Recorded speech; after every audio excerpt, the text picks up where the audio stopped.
Just 3 months big change అంటున్నారు. ఎలాంటి challenge గా తీసుకుంటున్నారు? yes నేను ఛాలెంజ్ గానే తీసుకుంటున్నా. డెఫినెట్గా నేను ఛాలెంజ్ గానే తీసుకుంటున్నా. ఎందుకనంటే ఈ రోజు వరకు ఆర్లో పోలీస్ స్టేషన్లో ఒకసారి మీరు చూస్తే షెడ్లు వేసుకొని ఉన్నారండి.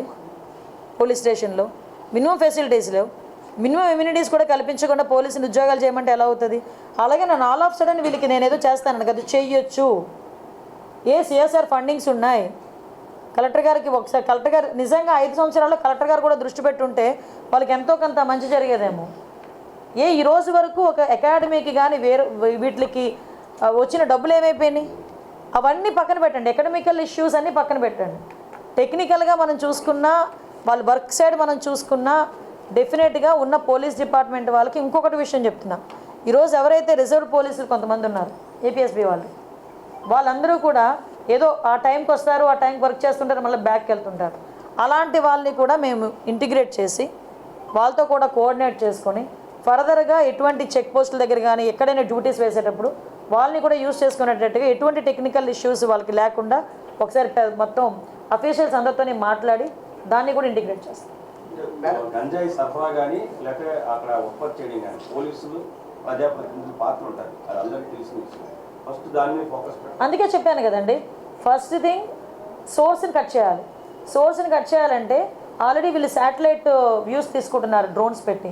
ఎక్కడైతే ఉందో ఆ డ్రోన్లో ఏదైతే మన పెస్టిసైడ్ ఏదైతే ఉందో, ఆ పువ్వు చచ్చిపోయే పెస్టిసైడ్ ఏదైతే ఉందో దాన్ని కూడా పిచికారీ చేసే పరిస్థితి, అది కూడా దాంట్లోనే మనం ఎంతో కొంత దాన్ని అక్కడ స్టాప్ చేయడం. మనకి ఇక్కడ లేకపోయినా ఒరిస్సా నుంచి వాటి నుంచి వస్తుంది.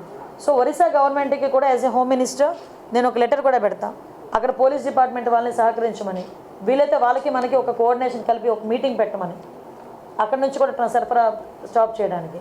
తీరా ఇక్కడికి వచ్చిన తర్వాత సరఫరా కూడా జరిగేటప్పుడు వ్యాన్స్, కంటైనర్స్ తీసుకెళ్ళిపోతున్నారండి. వీళ్ళు ఎంత టెక్నాలజీ యూజ్ చేస్తున్నారంటే ఆ స్మెల్ కూడా రాకుండా ఆ ప్యాకింగ్ కూడా చాలా డిఫరెంట్గా చేస్తారట ప్యాకింగ్ కూడా.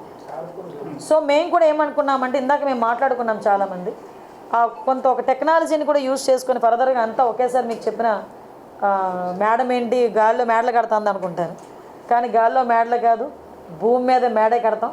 డెఫినెట్గా కంపల్సరీగా వాట్ ఎవర్ మేము అనుకున్నట్టు చేయడానికి సిద్ధంగా ఉన్నాం. వెరీ ఛాలెంజింగ్ గేమ్ ఇది. చేస్తాం. ఎస్పెషల్లీ గంజాయికి టాస్క్ ఫోర్స్ అనేది ఏర్పాటు చేస్తున్నామండి. ప్యాటర్న్ ఏంటంటే ఇప్పుడు ఆల్రెడీ ఇప్పుడు మనకి నైట్ అయ్యేసరికి చాలామంది గుంపులుగా చేరటాలు, గంజాయి తీసుకోవడాలు రోడ్ల మీద నేను చాలా సందర్భాల్లో చూశాను. ఎక్కువ నేను పాయకరపేట నుంచి వచ్చేటప్పుడు కానీ జర్నీస్ చేసేటప్పుడు కానీ చూసుకుంటే ఒక చిన్న చిన్న గట్ల మీద గ్రూప్ ఆఫ్ పీపుల్ కూర్చోవటం, ఆ వచ్చే వాళ్ళు వచ్చే వెహికల్స్ని ఆపడం, చైన్ స్నాచింగ్స్ ఇవన్నీ కూడా చాలా ఎక్కువగా జరుగుతున్నాయి. సో సిటీ సరౌండింగ్స్ అంతా కూడా ఆ అలర్ట్నెస్ అనేది క్రియేట్ చేయాలి ఫస్ట్. అంటే ఈ గుంపులుగా కూర్చొని రోడ్ల మీద కూర్చొని గంజాయి తాగేది, రోడ్ల మీద వాళ్ళు వీరంగం చేసేది, రోడ్ల మీద వెళ్ళే పాసెంజర్స్ని ఆపేది, ముందు అలాంటివన్నీ కొంచెం ఉన్నవి కంట్రోల్ అవ్వాలి. దానికి కంట్రోల్ అవ్వడానికి ముందు టాస్క్ ఫోర్స్ అనేది పనిచేస్తుంది.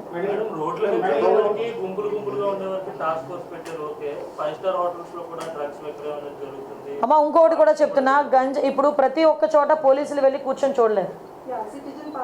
నేను అది సిటిజన్ పార్టిసిపేషన్కి కూడా నేను ఇంకొకటి కూడా మేము మాట్లాడుకున్నాం. ఎవరైతే గంజాయి విషయంలో ఇన్ఫర్మేషన్ ఇస్తారో వాళ్ళకి ప్రైజ్ మనీస్ కూడా మేము ప్రకటించడానికి కూడా సిద్ధపడ్డాం. Yes exactly. మీకు వీలైతే టోల్ ఫ్రీ నెంబర్ కూడా ఇమీడియట్గా మీకు ఒక 10 డేస్లోనే, అంటే నీ ఛార్జ్ తీసుకుని 1 వీక్ 10 డేస్ కూడా అవసరం లేదు, నాకు 1 వీక్లోనే ఒక టోల్ ఫ్రీ నెంబర్ చెప్తాం.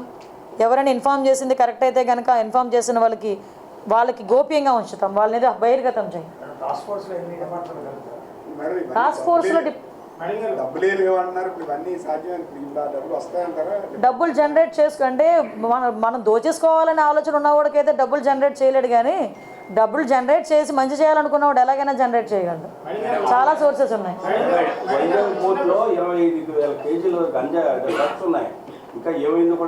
నేను ఇందాక అడిగానంటే సిబిఐ ఎంక్వైరీ, ఇందాక సిపి గారిని అడిగాను ఆ విషయం కూడా, ఏంటి దాని పరిస్థితి ఏంటని అడిగితే సిబిఐ ఎంక్వైరీలో ఉందన్నారు. నేను ఒకసారి అది కూడా తెప్పించుకుంటాను.